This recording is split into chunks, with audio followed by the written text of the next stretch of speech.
over the last decade, it's become very clear that many people who experience widespread pain, or sometimes may first experience pain in their distal extremities, burning pain, difficulties with sweating, difficulties with bowel function, difficulties with urination, may be experiencing small fiber neuropathy. And what has assisted that evaluation is the development of an understanding of how to diagnose this.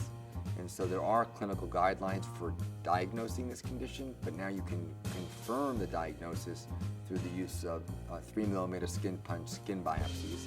And that has been invaluable in helping to confirm changes which are consistent with small fiber neuropathy.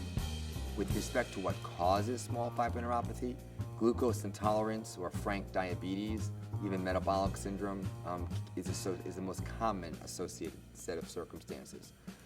Many autoimmune disorders, Sjogren's syndrome, rheumatoid arthritis, lupus are associated with small fiber neuropathy as well. B12 deficiency, hepatitis C, HIV can be associated with celiac disease, or even gluten intolerance can be associated with small fiber neuropathy.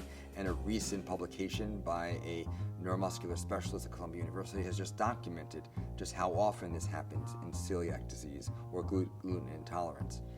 About half the people who experience small fiber neuropathy who are experiencing small fiber neuropathy, in fact, don't have a known cause. Another important group, however, are families that have small fiber neuropathy as a hereditary neuropathy.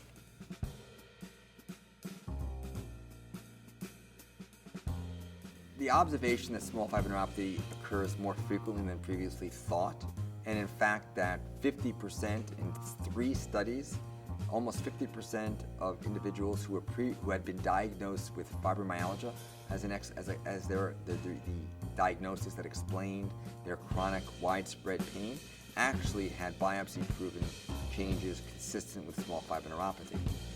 And so these observations are from 2010 on. And the emerging understanding that small fiber neuropathy occurs much more commonly than thought has not led, as of yet, to a new set of treatments. Now, typically, we would approach small fiber neuropathy, since it is associated with a neuropathic phenomenon, with the kind of treatments that we would use for neuropathic pain. So that might mean various antidepressants that have been used as analgesics, various anticonvulsants that have been used. So examples of antidepressants would be duloxetine, tricyclics like amitriptyline, nortriptyline, similar medications. For anticonvulsants, gabapentin, pregabalin, carbamazepine have been utilized. We would tend to reserve opioid use later in an algorithm or later in our thought process, and there really isn't any clear convincing evidence that they're good, bad, or otherwise, but we don't have more specific treatments as of yet. In some settings, small fiber neuropathy is associated with the having been treated with chemotherapy. And so the person experiencing small fiber neuropathy in that setting might have other cancer-related pain issues as well, and that needs to be kept in mind. What is emerging is the use of intravenous gamma globulin, since there seems to be, in some instances, an immune-mediated disorder associated with the small fiber neuropathy. And so for Sjogren's syndrome, for sarcoidosis, the use of intravenous gamma globulin has actually been documented in case reports and case series to be effective. We've used that in our practice as well. There are some reports of using plasma exchange, also known as plasmapheresis, where a person's plasma is taken out, exchanged, cleaned, and given back with clear plasma to remove any circulating antibodies that might be, or other factors that might be perpetuating the disorder. And that's less commonly used. So there is a start to understand that some more sophisticated approaches to treatment. In general, even before that, we might use intravenous lidocaine infusions.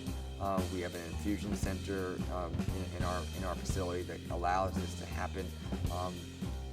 And I'm looking forward to better understanding how to approach this area of pain management, knowing that it does often lag behind the establishment of a disorder and a recognition of the frequency and prevalence of a disorder, and then the development of treatments for that disorder.